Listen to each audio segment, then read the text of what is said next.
Now after Himalayas the northern planes.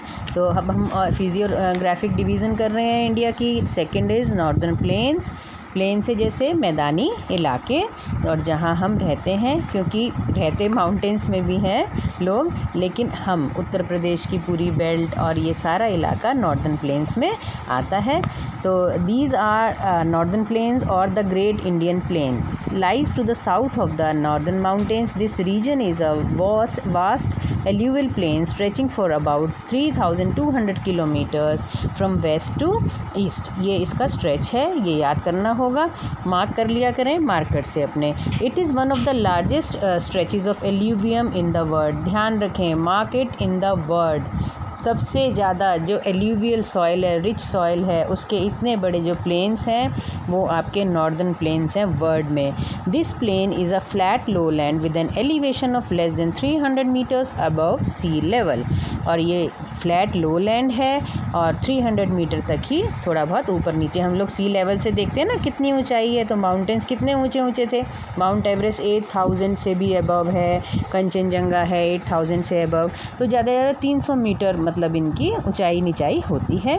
To the south of the plains extend the peninsular plateau. और जैसे जैसे हम planes के south में बढ़ेंगे, अपने मैप को ध्यान रखिएगा, माइंड में रखिएगा तो आपको समझ आएगा। और नीचे की तरफ आपका पेनिनसुलर प्लेटो होगा, जिसको हम बाद में पढ़ेंगे। अब एक देखिए नोट है, when sediments build up along rivers main channel, the channel gets blocked and the river is forced to divide into branches called distributaries. Ganga जो है, यमुना है, गंगोत्री यमुनोत्री से निकलती हैं, बीच में उसको बहुत सारी नदियाँ छोटी छोटी मिल जाती हैं, या ये भी नदियाँ बाइफरकेट हो जाती हैं छोटी रिवर्स में। जब इनके जो चैनल्स हैं, जो मेन चैनल है रिवर का, वो ब्लॉक हो गया, या फिर कोई उसमें सेडिमेंट्स जम गए, या फिर उस रास्ते में कुछ बहुत बड़ा चीज़ आई है, या रास्ते में किसी भी तरह का माउंटेन टाइप का कोई स्ट्रक्चर आ गया, तो वो डिवाइड हो जाती है अलग अलग रास्ते में और अलग अलग नदियाँ बन जाती हैं। The plain has been formed by the interplay of the 3 major rivers. और ये जो प्लेन्स आपके बने हुए हैं, जिसमें कि आज हम फसल उगाते हैं और कहते हैं बहुत फर्टाइल प्लेन्स हैं इंडिया के, ये 3 रिवर्स का इंटरप्ले है। इनका इंडस, इसीलिए हमारे इनको कहते हैं इंडस वैली सिविलाइजेशन।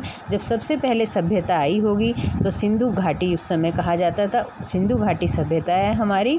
और रिवर्स के आसपास लोग बसते थे, क्योंकि ये नहीं था बुडाइंस थे, वो तो खाना बदोश थे। एक जगह से दूसरी जगह हम लोग बहुत प्राचीन काल में इधर उधर जहाँ पे नदियाँ पानी होता वहाँ रुक जाते थे, थोड़ा बहुत वहाँ खाना पीना अपना करा, फिर आगे बढ़ जाते थे।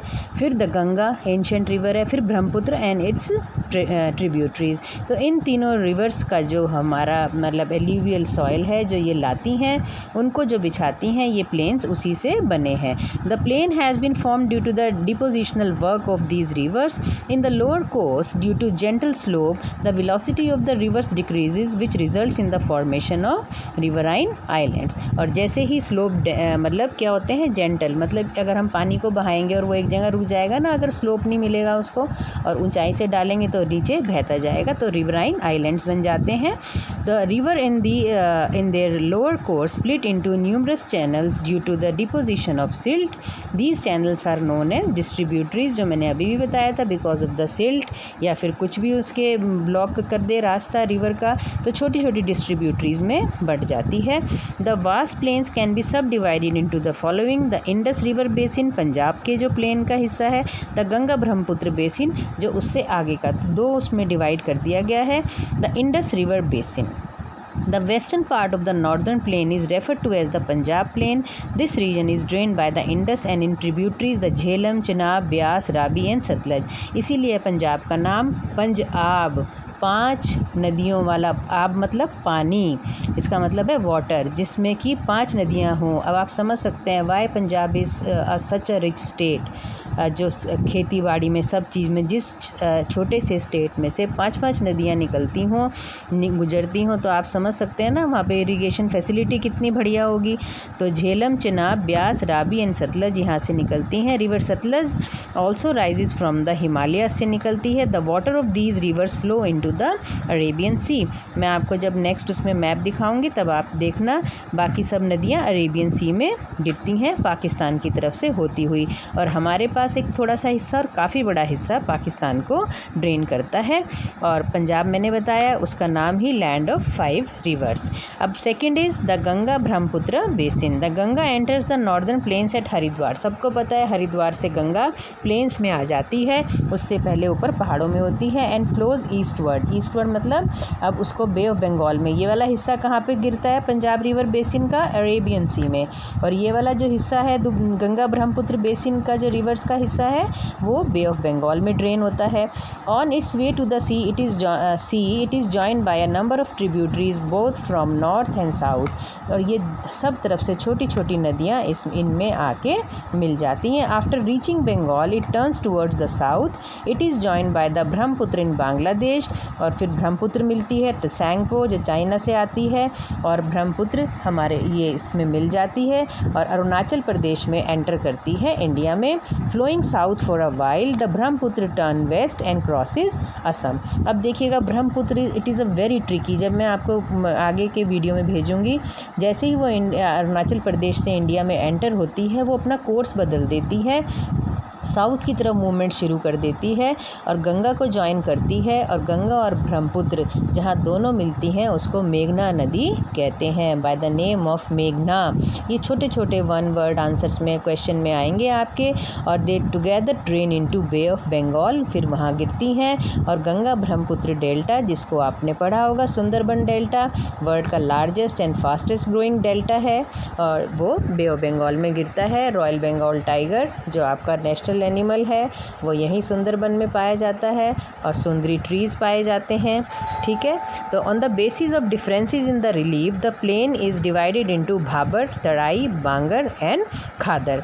Bhabar it is a narrow belt covered with pebbles lying along the foot of the Shivalik from the Indus to the Tista।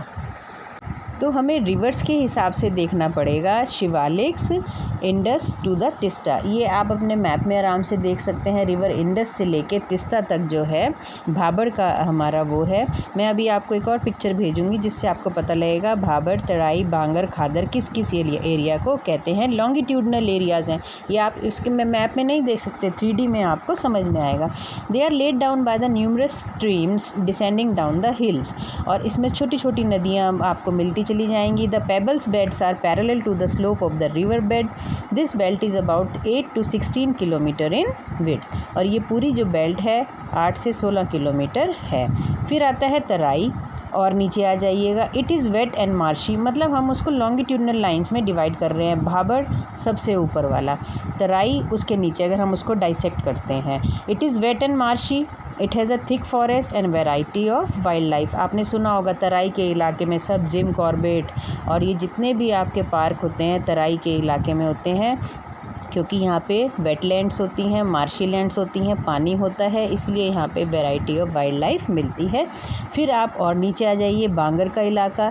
It is composed of old alluvium, black alluvium जो होती है, जो बहुत पहले सालों में बिछाई गई है मिट्टी।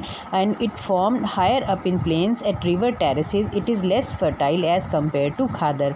एक तो ये बहुत पहले से बिछी हुई है, एक ये ओल्ड एल्यूवियम है, और एक जो प्लेन्स जो हैं रिवर टेरेसेस पे, जो रिवर के ऊपरी इलाकों में हैं उसमें बिछाई हुई हैं, और लेस फर्टाइल हैं खादर। खादर जो है न्यू एल्यूवियम है, जो अभी एल्यूवियल सॉइल जो मतलब लगातार बिछाई जा रही है। लोअर लेवल्स प्लेन के हैं नियर रिवर्स, और इट इज़ वेरी फर्टाइल, क्योंकि ये न्यू एल्यूवियम है और रिवर के लोअर प्लेन्स में है, और यहाँ सबसे ज़्यादा खेती बाड़ी होती है, और ये बहुत ज़्यादा फर्टाइल है। ये मैं एक पिक्चर ही भेजूंगी, आप उसमें देखिएगा किस तरीके से ये 4 जो मतलब जोन्स हैं, भाबर, तराई, बांगर, खादर, इसमें शॉर्ट क्वेश्चंस आ सकते हैं, इनको ध्यान से समझिएगा। Now importance of northern plains.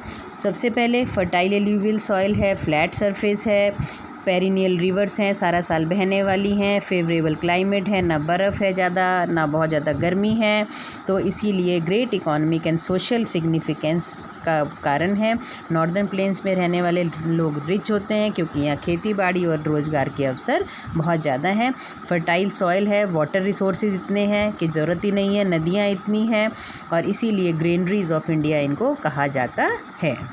And because of the plains they have good network of roads and railways, जिससे के कारण कि इंडस्ट्रियलाइजेशन लार्ज स्केल पे होता है, क्योंकि सड़कें इतनी बढ़िया हैं, ट्रांसपोर्टेशन ईजी है और एम्प्लॉयमेंट अपॉर्चुनिटी बहुत है, डेंसिटी ऑफ पॉपुलेशन बहुत हाई है, क्योंकि यहाँ पे खाने पीने को बढ़िया, एम्प्लॉयमेंट बढ़िया है, इसलिए भारत की 50% टोटल पॉपुलेशन इन्हीं प्लेन्स में रहती है। और ये सबसे बड़ी बात है, एंशेंट सिविलाइजेशन की प्लेस है। मैंने बताया था Indus valley civilisation, Mohenjodaro, Harappa, वो सारे यहीं डेवलप हुए। तो इनका एक आप आर्कियोलॉजिकल उससे भी और पुरातत्व आप अगर उसको देखेंगे तो बहुत महत्व है इन प्लेन्स का, क्योंकि ये आज के नहीं है, बहुत साल पुराने, मतलब हज़ारों लाखों साल पुराने ये प्लेन्स हैं जो धीरे धीरे रिवर से बने हैं, रिवर की सिल्ट से बने हैं, उसकी एल्यूवियल सॉइल से बने हैं। इसलिए यहाँ जनसंख्या इतनी है, क्योंकि यहाँ पे भरपूर काम, भरपूर नौकरियाँ, प्लेन्स हैं तो रहने के लिए बढ़िया जगह, नेटवर्क अच्छा है, इंफ्रास्ट्रक्चर अच्छा है और ट्रेडिशनल साइट्स हैं।